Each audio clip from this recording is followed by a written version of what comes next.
Assalamualaikum warahmatullahi wabarakatuh. Bulan ucapkan selamat atas keberhasilan kalian naik di kelas 8. Kemudian kenaikan kelas ini patutlah kiranya kalian syukuri, apalagi di tengah pandemi seperti sekarang. Tetap tingkatkan belajar kalian, kalau perlu lebih dari yang kemarin, dan harus tetap semangat. Dalam pertemuan ini, dalam bab ini, kita akan menjadi 3 pertemuan. Kita akan bagi menjadi 3 pertemuan. Yang pertama, Ibu akan menjelaskan tentang isi dari bab itu. Kemudian di pertemuan kedua, Ibu akan memberikan tugas ke kalian, baik itu tugas dalam bentuk tulisan maupun dalam bentuk yang lain. Yang ketiga, kita akan mengadakan kuis. Jadi satu bab ini kita akan bagi menjadi 3 minggu. Seperti judul di materi kita, yaitu tentang memahami kedudukan dan fungsi Pancasila. Pada tanggal 18 Agustus 1945, para pendiri negara menyepakati dasar negara kita, yaitu Pancasila. Siapakah yang pada saat itu menetapkan Pancasila? Yaitu adalah PPKI, Partai Persiapan Kemerdekaan Indonesia. Nah, mereka menetapkan rumusan Pancasila sebagai dasar negara, sebagaimana terdapat dalam pembukaan Undang-Undang Dasar Negara Republik Indonesia tahun 1945 di alinea keempat.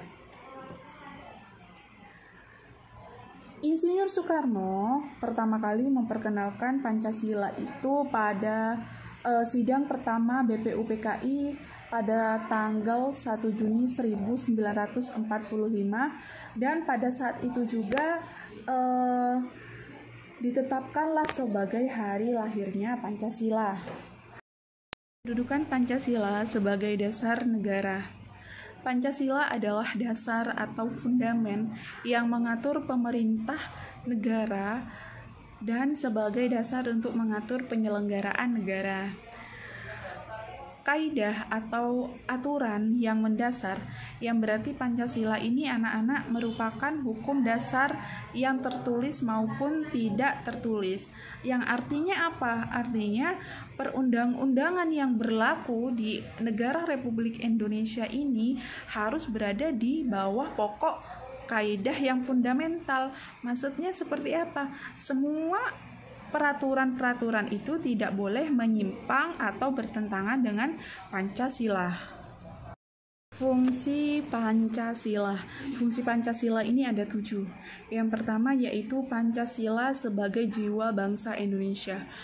Pancasila ini lahir sebelum atau telah ada pada saat bangsa kita itu sudah lahir, yaitu sejak proklamasi kemerdekaan Republik Indonesia. Setiap bangsa dan negara itu kan tentunya punya jiwa.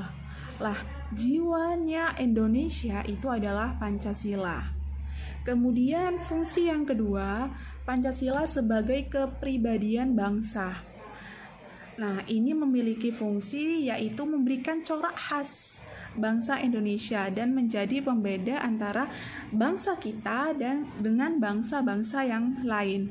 Fungsi yang ketiga yaitu Pancasila sebagai sumber dari segala sumber hukum. Seperti yang Bu Ulan jelaskan di slide sebelumnya, yaitu semua peraturan-peraturan yang ada di Indonesia itu didasari oleh Pancasila, tidak boleh bertentangan dari Pancasila. Kemudian fungsi yang keempat sebagai perjanjian luhur. Pancasila sebagai perjanjian luhur itu telah berfungsi dan disepakati melalui sidang PPKI pada tanggal 18 Agustus 1945. Walaupun disahkannya Pancasila itu oleh PPKI, tetapi sebenarnya Pancasila itu terbentuk pada saat pembentukan badan sebelum BPKI. Apa? Iya, BPUPKI. Jadi dibuatnya, dirumuskannya pada sidang BPUPKI, kemudian disahkannya di sidang PPKI. Seperti itu. Kemudian fungsi yang kelima, yaitu sebagai cita-cita dan tujuan bangsa Indonesia. Kenapa sebagai cita-cita dan tujuan? Yaitu untuk menciptakan masyarakat yang adil dan makmur. Jadi tidak ada bentrok, tidak ada yang namanya saling berselisih paham, ingin menang sendiri, itu tidak seperti itu. Kemudian fungsi yang keenam yaitu Pancasila sebagai satu-satunya asas dalam kehidupan berbangsa dan bernegara. Nah, Pancasila sebagai satu-satunya asas itu adalah sebagai konsekuensi ditetapkannya Pancasila oleh bangsa Indonesia sebagai dasar negara dan juga merupakan perwujudan melaksanakan Pancasila secara murni.